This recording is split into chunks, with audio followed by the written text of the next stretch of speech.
Hi guys, welcome back to my channel. The case that I'm going to be looking into today is a bit of a different case. It's very disturbing.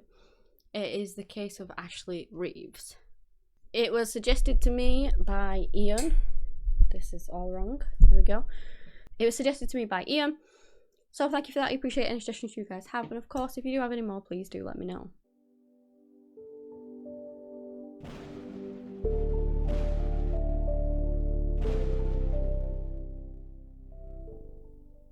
Ashley Reeves was born in 1989 to parents Michelle and Mike in Bellevue, Illinois in the US. She had two siblings and they eventually all lived in Milstead in Illinois.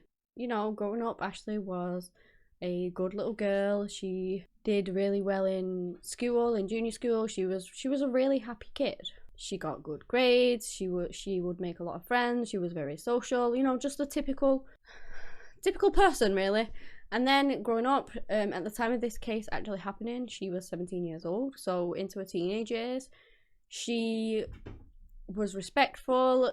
Her parents set like rules, like they had a curfew, I guess, of 10 to half 10. And that would be the time that Ashley would have to go home. She never really broke that. And if she did, she would like let them know and bring them and say like, I'm going to be late or whatever. She followed the rules. She was a responsible young lady. She had a boyfriend at the time who was called Jeremy Smith. And their relationship, apparently they've been seeing each other for quite a while now. It was a pretty serious relationship. And things were going really well for them. And then we get to the 27th of April in 2006. As always, it was a normal day. She went to school. But when she got home, she told her mum that she actually needed to go to Fairview Heights because she had a job interview there. So she gets in her boyfriend's SUV that she's kind of loaning and driving around.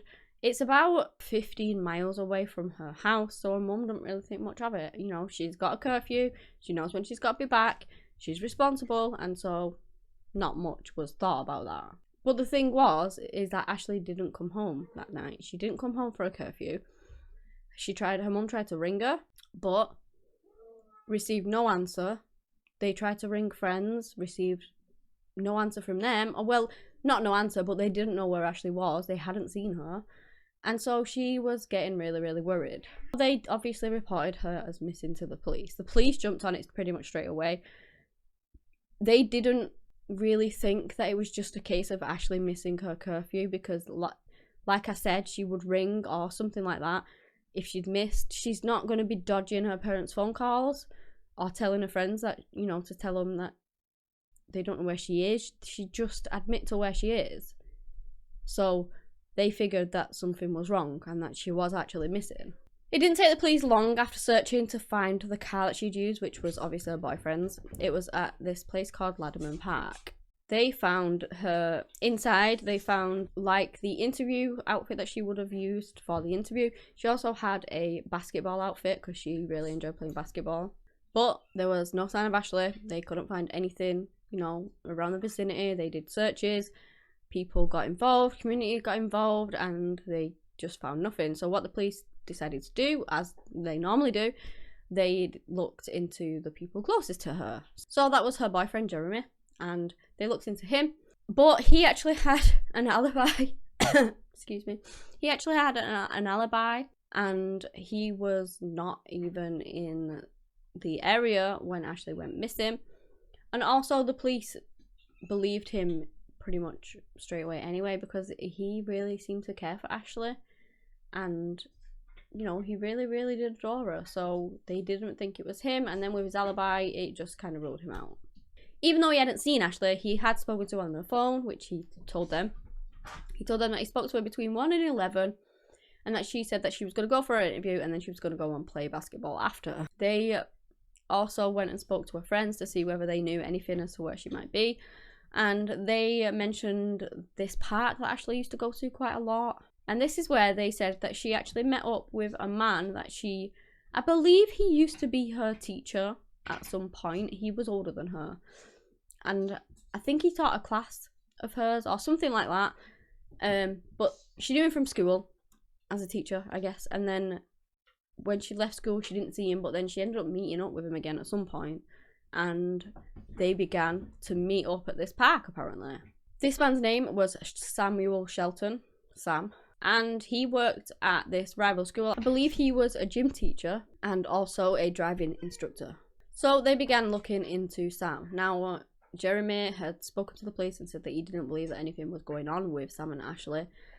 And they did eventually manage to track Sam down. And it was through, I believe her mother actually managed to get hold of her phone records because they were all still under her name. She had taken out the contract in Ashley's name, I believe.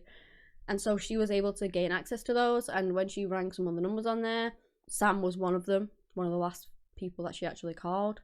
And so he picked up the phone, and then she's asking, like, who's this? And, you know, have you seen Ashley, blah, blah, blah. But he said that he hadn't. And that is actually how they managed to get in contact with him, I believe.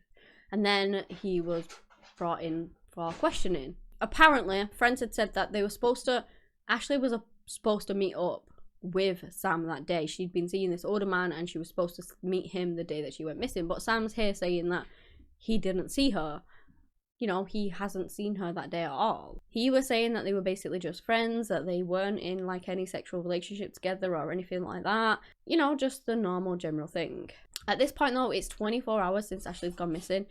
They really were hoping to get something from Sam. Like, they were just following up the tiniest of leads that they had and just to hopefully to try and find her. Sam went on to say that, in fact, Ashley was the one that really wanted to sort of be in a relationship with Sam, and he didn't want it, so he was actually dodging her at this point and dodging her calls and things like that.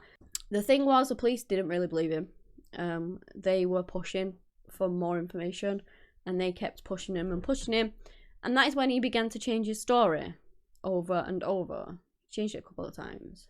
He soon admitted that he had a sexual relationship with Ashley.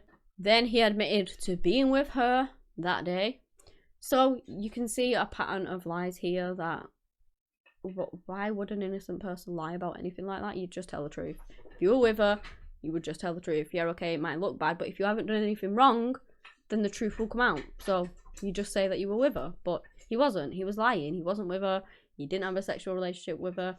Now he did, and he was with her. It just didn't make sense. Then he said that they got into this argument and he asked her to get out of his car, and she wouldn't get out of his car. He forced her out himself and then left. He drove off and left her sort of nearby these woods, I believe. And then he apparently went line dancing or something like that. So the police at this point are so confused. He's changed his story a million times. It's not making much sense what he's saying. And they were just pressing Sam more and more because they believed that he knew more than he was letting on, I guess. They kept asking him questions along the lines of, like, why didn't you go back and check that she was okay? You've just abandoned her sort of on this road near the woods. How do you know that something bad didn't happen to her? And now she's missing. And he just basically said that he had a really weak stomach and that he couldn't face going back because if something had happened to her, it would make him ill and feel sick and things like that. Either way, no matter how much they probed, Sam seemed to be sticking to his story that he left her there, and, you know, that was that. Hours and hours passed by. He eventually ends up going to the toilet, and I believe 20 minutes more pass, and then he finally does crack under the pressure, and he tells the truth about what really happened to Ashley. He did kick Ashley out of his car, but he left out the part where he actually strangled her and left her body in the woods. Yeah, he just neglected to tell them that part. So basically, Sam had grabbed her in a chokehold because she would not get out of his car after the argument, and as he is choking her, he hears a pop in her neck. This is when Ashley went limp because basically he had snapped her neck. However, she was not dead. So he starts choking her to try and finish the job, and when he failed to do that, he ends up dragging her in the woods at some point, and then he tries to viciously end her life. Like, he honestly, it is disgraceful what he does. He gets a belt, he puts it around her neck. He like stands on her back, I believe, or stands on her, and he's trying to choke her like with the belt as much as he can. To the actual force breaks the belt, and he did that until he heard her like gurgle and believed that, you know, she was no longer alive, or she would soon be no longer alive. Bearing in mind, she'd been missing for like 24 hours, and it took him 12 hours to finally confess to what he'd done. So her body, he then left her body in the woods and then he went line dancing. So she'd been out there for like 30 hours at this point. Once he'd finally admitted to what he'd done, he said that he would take them to where he basically put Ashley's body. Now, it was pitch black at this point, so he's wandering through the woods, kind of gets a bit turned around, can't really remember where it is. And then there's actually footage of this, which I'm not going to put in because it's just heartbreaking, but there's like a police sort of body cam, I guess, of when they find the body. It's like 5 minutes long. You can go watch it if you want to. But the police go up to her body, realise that that is where she is, and I believe it took them 30 minutes to actually find that area because, again, Sam was a bit unsure and turned around in the darkness. But they found her body. She was laid on her back. She had insect bites all over her, and they thought she was dead, but she actually wasn't.